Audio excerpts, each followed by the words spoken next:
Ընկերներ ողջույն, սահմանը անցնում ենք հանուն Հանրապետության կուսակցության փոխնախագահ Ռուբեն Մեհրաբյանի հետ։ Ողջույն պարոն Մեհրաբյան, շնորհակալություն միանալու համար։ Բարև ձեզ, պարոն Ոսկանյան, շնորհակալ եմ ինձ հրավիրելու համար։ Պարոն Մեհրաբյան, ես էլ ձեզ շնորհավորում եմ ձեր YouTube-յան ալիքի կապակցությամբ եւ Շատ մեզ լսողներին, եթե դեռ չեն բաժանորդագրվել, կոչ եմ անում անպայման բաժանորդագրվել Ռուբեն Մեհրաբյան Talks YouTube-յան ալիքին, որտեղ կլսեք հետաքրքիր վերլուծություններ, հարցազրույցներ, ընթացիկ ու կարևոր զարգացումների մասին, բայց պարոն Մեհրաբյանը պիտի խոստանա, որ շատ չի տարվելու իր ալիքով եւ մեր ալիքը եւս չի անտեսելու։ իհարկե, միշտ հաճույք է։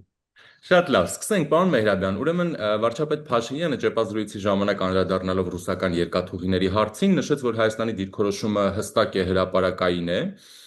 եւ պետք է այդ հարցը լուծվի, եւ եթե հարցը չի լուծվում, ապա չի բացառվում, որ Հայաստանը կարող է նաեւ գնալ իրավական որոշումներ կայացնելու ճանապարհով։ Վարչապետը խոսեց նաեւ ինչ-ինչ, այսպես ասած,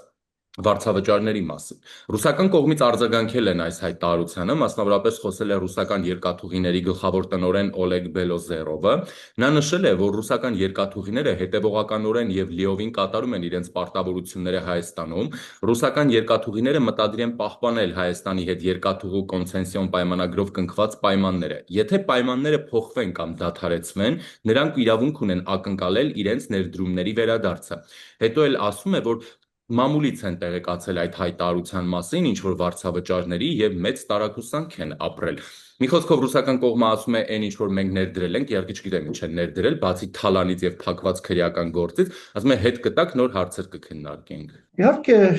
ես հասկանում եմ այնպես, որ ինչ է նշանակում լուծում տալ։ Եկեք, ոնց որ ասում են, ճշտենք սահմանումները եւ կվերանան վեճերի մեծ մասը, չէ՞, Դեկարտն էր ասում։ Եվ ուրեմն հարց լուծել դա նշանակում է, որ ռուսները պետք է գնան երկաթուղ ուղակի գնան, այդ կոնցեսիոն կառավարումը թողնեն եւ գնան։ Ինչ է ասում վարչապետ Փաշինյանը, որ մենք ուզում ենք, որ դա տեղի ունենա բարեկամաբար։ Հիմա երկրորդը, ինչ է նշանակում բարեկամաբար։ Դա նշանակում է,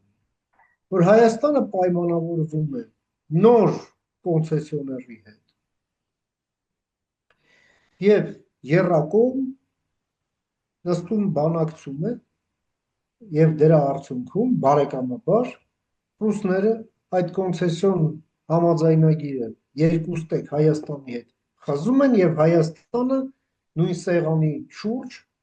կոնցեսիոն պայմանագիր է ստորագրում այլ սուբյեկտի հետ։ Նաեւ պայմանավորվում է ներդրողների հետ, ինչի կարիքը մենք ունենք, որպեսզի ներդրողների համար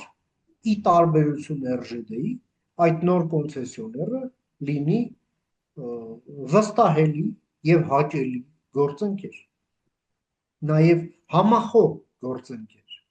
համախոհ այդ ներդրումների նպատակի շուրջ, ռազմավարական նպատակի շուրջ, որովհետեւ ներդրումներ երկաթուղու մեջ դա ռազմավարական բոլոր դեպքերում։ Մանավանդ մենք լավ գիտենք, որ այս ամբողջ խոսակցությունը ընթանում է միջազգային մի պրոյեկտի շուրջ, որը պետք է մայրցամաքներ կապի իրար։ Սա է բարեկամաբար հարցի լուծում։ Հիմա գանք երրորդ դեֆինիցիան կամ երրորդ սահմանումը ճշտենք։ Իսկ ինչ ասել է իսկ եթե նշանակում է, որ այդ երկաթուղին անտեր չի։ Հա, կառավարում եք հասկացա, բայց անտեր չի, տեր ունի եւ տերը դուք չեք։ Թե դե յուրե, թե դե ֆակտո։ Անկախ նրանից ձեզ դա ինչպես է թվում։ Դրա տերը մենք ենք, Հայաստանի Հանրապետություն։ Եվ եթե դուք շարունակում եք տենց պնդաճակատ ձևով համառել, ապա մենք ձեզ դուրս կհրավիրենք, դուք կստիպեք մեզ գնալ միակողմանի քայլերի եւ դրանից հետո խնդրեմ գնացեք դիմեք Փարիզի արբիտրաժ, այնպես ինչպես գրած է մեր կոնցեսիոն պայմանագրում։ Եվ զգուշ կլինեք, որ Փարիզի արբիտրաժի դռանը կապնելու համար ձեզ չտուգան, որովհետև մենք գիտենք, թե ինչ համբավ եւ համարում ունի ձեր այդ RЖD-ն, ինչ տոքսիկ կազմակերպություն է, որի հետ որևէ մեկը չի ուզում գործ ունենալ այն աստիճանի, որ եթե RЖD-ն մնա Հայաստանում, Հայաստանը կշրջանցվի միջին միջանցքի կողմից։ Կմնա միայն այն 42 կիլոմետրանոց հատվածը, դա ենք ուզում, այսինքն Հայաստանը Չուլանից կվերածվի կիսաչուլան։ Այո, գուցե դուք դա եք ուզում, բայց կներեք, որ մենք դա չենք ուզում։ Իսկ դա նշանակում է, որ դուք այստեղ անելիք չունեք այլևս։ Եվ ողջունելի է, որ Հայաստանի կառավարությունը այս ճգնաժամը ռուսների հետ տեղափոխել է արդեն դինամիկ փուլ։ Եվ հիմա ասելիքն ասված է, բանակցելիքը բանակցված է, դիրքորոշումները ճշտված են, հիմա քայլերի ժամանակ։ Դուք անում եք ձեր քայլերը, մենք կանենք մեր քայլերը, երևում է դուք խոսք չեք հասկանում։ Դե որ չեք հասկանում, ինչպես ասում է ժողովուրդը, ձեր մեղքը ձեր վիզը։ Մեզ մեր երկաթուղի պետք է եւ մենք պետք է տնօրինենք այնպես ինչպես մենք ենք ուզում, այլ ոչ թե այն ինչպես դուք եք ձեր հիվանդ ուղեղներով պատկերացնում։ Իսկ դուք մեզ պատկերացնում եք որպես չուգա, հասկանում եք։ Սա է ամբողջ խնդիրը։ Պարոն Մերաբյան, Հայաստան-Ռուսաստան հարաբերությունների, այսպես ասենք, հաջորդ խորը ճգնաժամային փուլը հենց երկաթուղու մասին է լինելու։ Այսինքն մենք ինչպես տեսնում ենք, կողմերը չեն գտնում ընդհանուր եզրեր, որքան էլ որ Հայաստանը, ինչպես նաև դուք նշեցիք, տրամադրված է բարեկամաբար հարցը լուծել, բայց տպավորություն է, որ Ռուսաստանը ուզում է խնդիրը տանել փակուղի, որտեղ Հայաստանի հետ խոսալու հարց չի ունենա։ Հայ-ռուսական ճգնաժամը, այսինքն Հայաստան-Ռուսաստան ճգնաժամը հիմա կա, երկաթուղին դրա միայն մի մասն է եւ ոչ միայն։ Եվ ընդհանրապես այդ կոմունիկացիաների թեման, որտեղ մենք Ռուսաստանի հետ ունենք անհամատեղելի եւ փոխբացառող դիրքորոշումներ, դա միայն այդ ճգնաժամի դրսևորումներից մեկն է։ Եվ ուրեմն հասկանանք ինչու է կայանում մեր այս հարաբերություններում ճգնաժամ։ Դրա հիմքում այդ փիլիսոփայական խզումն է, որը կա, աշխարհայացքային փիլիսոփայական խզումն է, որը կա Հայաստանի եւ Ռուսաստանի միջեւ։ Մենք տարբեր ձևով ենք գնահատում անցյալը մեր, այդ թվում այո համատեղ։ Մենք տարբեր ձևով ենք գնահատում մեր ներկան եւ տարբեր ձևով ենք տեսնում մեր ապագան։ Այստեղ ընդհանուր կետեր այլևս չկան, այն ամենից հետո ինչ տեղի է ունեցել։ Եվ կա հստակ գիտակցում, որ եթե դուք մեզ մի անգամ էլ փրկեք, այլևս հայ չի մնա, եւ Հայաստան չի լինի։ Եվս մի փրկություն եւ մենք կվերջանանք։ Հետևաբար եկեք մեզ մի փրկեք էլ։ Եվ մնացածը արդեն դրա զուտ դրսևորումներն են։ Մնացած ճգնաժամային դրսևորումները ածանցվում են ահա այս բազային խզումից։ Դա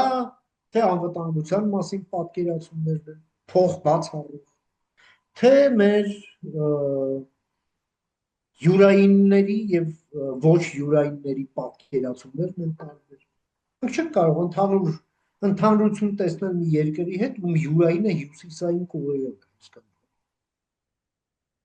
Մենք չենք կարող ընդհանրություն ունենալ մի երկրի հետ, որը ցեղասպան պատերազմ է վարում եւ այլասերում է սեփական ժողովրդին։ Սեփական ժողովրդին վերածում է ինչ-որ մի ցուրտը տարած զանգված, որը վաղը մյուս օրը ռումբի է վերածվելու եւ մեր խնդիրն է, այո, զատվել այդ չարիքից։ Հետևաբար, այո, հեռուն նայելով, մի երկու քայլ առաջ նայելով, մենք հասկանում ենք, որ մեր իրավապայմանագրային բազան պետք է վերանայվի եւ հիմնվի նոր իրողության վրա։ Իսկ նոր իրողությունն այն է, որ մենք Ռուսաստանի հետ չունենք ընդհանրություն ոչ շահերում, ոչ նպատակներում, ոչ էլ արժեքներում, Աստված միայն Աստծո։ Իսկ մեր իրավապայմանագրային բազա դրա մասին չի։ Մեր իրավապայմանագրային բազայի զգալի մասը ձևավորվել է այն ժամանակ, երբ Հայաստանում եւ Ռուսաստանում իբր դեմոկրատիա էր։ Իսկ հետո զարգացել է այն ժամանակ, երբ եւ Հայաստանում եւ Ռուսաստանում ձևավորվում էր կրիմինալ օլիգարխիկ դիկտատուրա։ Թվացյալ ընդհանրություն կար առաջին փուլում, իրական ընդհանրություն կար երկրորդ փուլում, որի ընթացքում մեր հարաբերությունները հորիզոնականից կամ համեմատաբար հորիզոնականից տեղափոխվեցին վերտիկալ հարթություն, եւ հիմա ժամանակն է այդ ամենը ուղղակի վերջ տա։ Բայց այստեղ շատ կարևոր է հասկանալ, մենք դեկլարացիաներով չէ, որ ընկել ենք այս ճահիճը, սա ճահիճ է, որի մեջ մենք թաղված ենք, որպեսզի կարողանանք մի դեկլարացիայով կամ Եվրամիության դրոշը Facebook-ի մեջ post անելով դուրս գանք այս ճահիճից։ Սա հետևողական, փուլային, ճշգրիտ, հաշվարկված աշխատանք է պահանջում եւ պահանջում։ Եվ ես միանգամայն իրատեսական եմ համարում։ Եվ նաեւ Եվրամիության կողմից մեզ տրամադրված այդ արտոնություններում այդ 2 տարով, այդ 2 տարվա մեջ հենց այդ իմաստն եմ տեսնում, որ դա այն իրատեսական ժամանակն է, որ մենք պետք է մաքրենք մեր հաշիվները Ռուսաստանի։ Ինչ է դա նշանակում։ Ռուսակենտրոն միությունների հետ Հայաստանը պետք է վերջ ավարտին հասցնի իր հարաբերությունները։ Ընդ որում սկսի հապկից։ Դա ազդակ է լինելու թե Հայաստանի ժողովրդին, թե մեր արևմտյան պարտներներին։ Հաջորդիվ դա պետք է լինի ԵԱՏՄ-ն, որից դուրս գալու նախապատրաստական աշխատանքները մենք պետք է սկսենք հենց հիմա։ Ուշացրել ենք մենք։ Եվ այդ ամենը, ոնց որ այսպես թագն ու պսակը դրա պետք է լինի ԱՊՀ-ից Հայաստանի դուրս գալ։ Այս ալգորիթմով եւ ես միանգամայն իրատեսական եմ համարում 2 տարի։ Երրորդ տարում արդեն այս ընթացքում նաեւ դիմակայունության ամրապնդման ուղղված ռեֆորմների արդյունքում Հայաստանը, որը եվրոպամետ ռեֆորմներ է իրականացնում, չէ, այն իմաստով, որ ռեֆորմ դա նշանակում է X ոլորտը բերել կամ համապատասխանեցնել, կամ գոնե մոտեցնել, կամ մոտեցնելով համապատասխանեցնել եվրոպական ստանդարտների։ Սա է նշանակում։ Եվ ուրեմն երրորդ տարում այո մենք կարող ենք արդեն հայտ ներկայացնել Եվրամիությանը, որպես դառնալով հավակնելով դառնալ տեխնացու երկիր։ Եվ գուցե հենց այդ ժամանակ է, որպեսզի դա դառնա ոչ թե այդ պահի դրության օրվա կառավարության հայտը, այլ լինի հայ ժողովրդի հայտը, գուցե այդ ժամանակ այո իմաստ ունենա նաև հանրաքվե անցկացնել։ Եվ չեմ բացառում, պարոն Ոսկանյան, որ այնպես ինչպես Եվրաքվե նախաձեռնության ժամանակ ստորագրահավաք տեղի ունեցավ օրինագծի շուրջ, որը հետո վերածվեց օրենքի մեր պետության մեջ, իսկ մեր դիվանագիտության ձեռքում դարձավ կարևորագույն հաղթաթղթերից մեկը, եւ ես շատ ուրախ եմ, որ ես դրան ունեցել եմ անհատական մասնակցություն իմ ընկերների եւ համախոհների հետ։ Ես չեմ բացառում, որ մի նոր ներքևից էլ նախաձեռնություն, այո, ինչու ոչ։ Ի վերջո, այո, դա պետք է ամրագրված լինի ժողովրդի մանդատով։ Նման դիմումը եւ հետագա ներքին բարեփոխումները, որոնք հաստատապես լինելու են ոչ անցավ, հա, այսպես ասած։ Եվ դա նշանակում է, որ Հայաստանի քաղաքացին ստորագրում է այդ դժվարությունների տակ, որ ինքը իր մասը, իր 1-3 միլիոն երրորդ մասը փոփոխությունների հանձն է առնում, որ ինքը կիրականացնի։ Ինքը կմասնակցի փոփոխություններին, ինքը կդառնա այդ փոփոխությունների մասը։ Սա է շատ կարևոր։ Իսկ իշխանությունն էլ օրվա այդ ժամանակվա կառավարությունը, օրենսդիր իշխանությունը այդ ամենը կգլխավորի եւ կֆորմալիզացնի, այսպես ասած։ Նրանք էլ իրենց մասնում են աշխատել։ Ահա ես այսպես եմ պատկերացնում այդ ընթացքը եւ կարծում եմ, որ ժամանակն է, որ մեր իշխանությունը ուղղակի իհարկե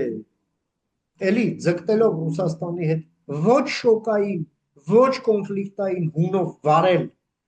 գործերը, որը փաստ չի, որ այդպես կստացվի, որովհետև եթե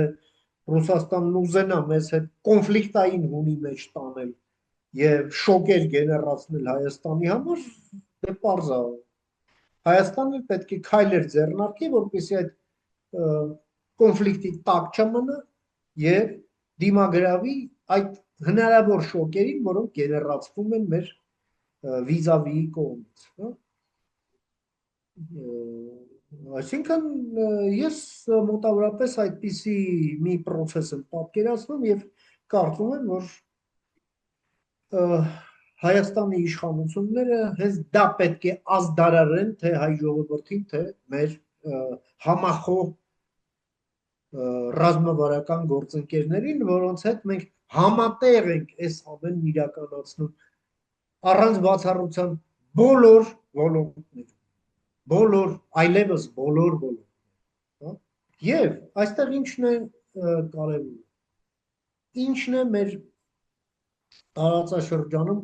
ֆունդամենտալ փոփոխության ենթարկում։ Դա այն հայտնի փոփոխություններն են, որոնց արդյունքում Ռուսաստանն այլևս չի կարողանում օգտագործել Ադրբեջանին մեր դեմ, Հայաստանին Ադրբեջանին չի կարողանում։ Եվ Ռուսաստանի ներկայությունը եւ ազդեցությունը մեր տարածաշրջանում այլևս կրում է իներցիոն եւ մնացորդային բնույթ, որը գնալով մաշվում է եւ մաշվելու է, եւ այդ մաշվելն էլ խթանվում է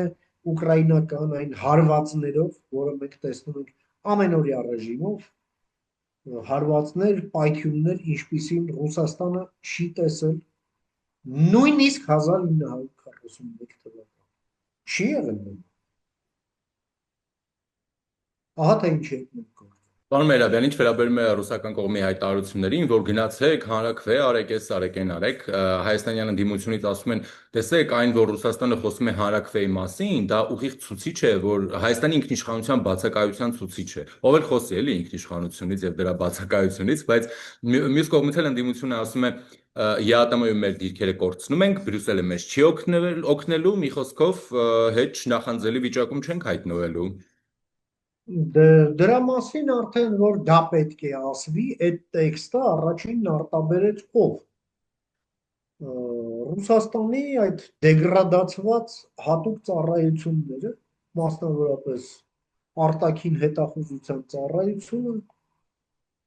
որի ղեկավարը հայտնի է ոչ այնքան իր հետախույզի ժառանգությամբ, որքան տարբեր բաղնիքներում ադրբեջանցի օլիգարխների հետ ընկերակցելով որպես քիսաչի եւ դա ըստ էության ոչ թե հետախուզությանը ցանկացած երկրի հետախուզությանը սազական տեքստ էր, այլ դա մի պրոպագանդիստական մարտական թերթիկ էր պատին կպցնելու համար Եվ դա նաև ինստրուկցիա էր այդ ձեր ասած շրջանակների համար, որպեսզի ծամոնը գցեց մի քանի անգամ ծամոնը գցեց իրենց բերանը եւ հիմա որոճում են այդ նույն տեքստը։ Ահա թե ինչ ենք մենք տեսնում։ Եվ դրանից պետք չի ոչ տպավորվել, ոչ էլ իմաստ ունի դրան պատասխանել, դե որոճում են, որոճ։ Տնտեսական սահմանափակումներ կամ դրանց կոչենք պատժամիջոցներ, հա։ Պատժամիջոցները ռուսական, այդ թվում եւ ԵԱՏՄ-ի շրջանակում կամ ԵԱՏՄ-ի հետ գործակցության տրամաբանության մեջ մայիսին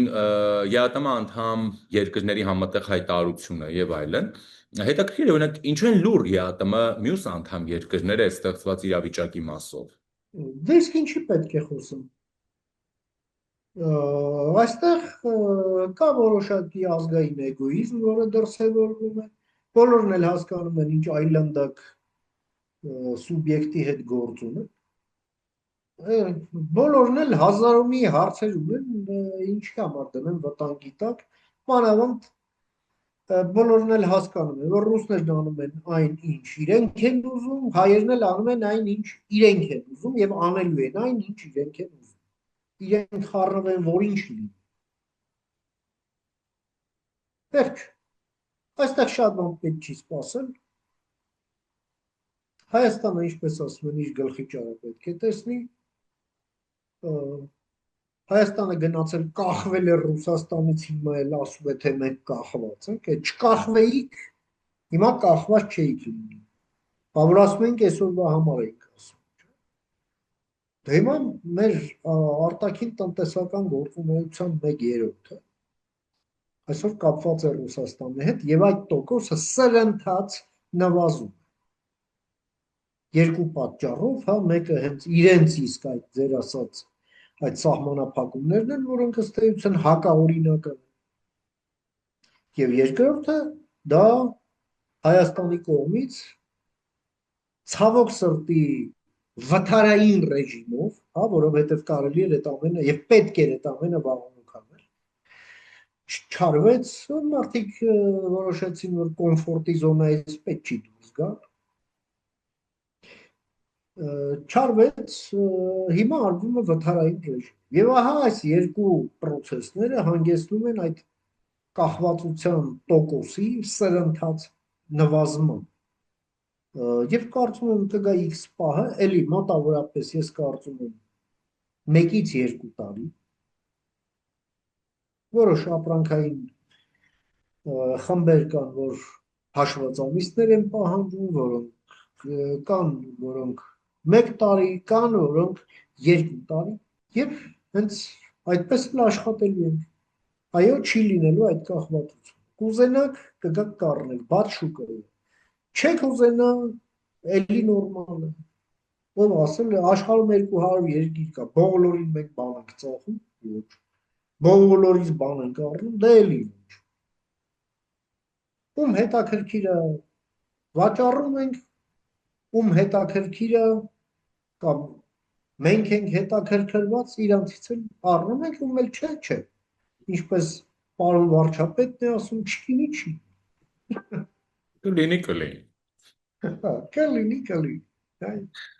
Շնորհակալություն, պարոն Մերաբյան։ Համեցեք, պարոն Ոսկանյան, շնորհակալ եմ ես։ Ընկերներ, զրուցակիցս Հանուն Հանրապետության կուսակցության փոխնախագահ Ռուբեն Մեհրաբյանն էր, չմոռանաք բաժանորդագրվել եւ իմ եւ պարոն Մեհրաբյանի YouTube-յան ալիքներին, իսկ օրվա զարգացումներին հետևեք Telegram-յան ալիքում, որի հողում այս տեսանյութի մեկնաբանության բաժնում է։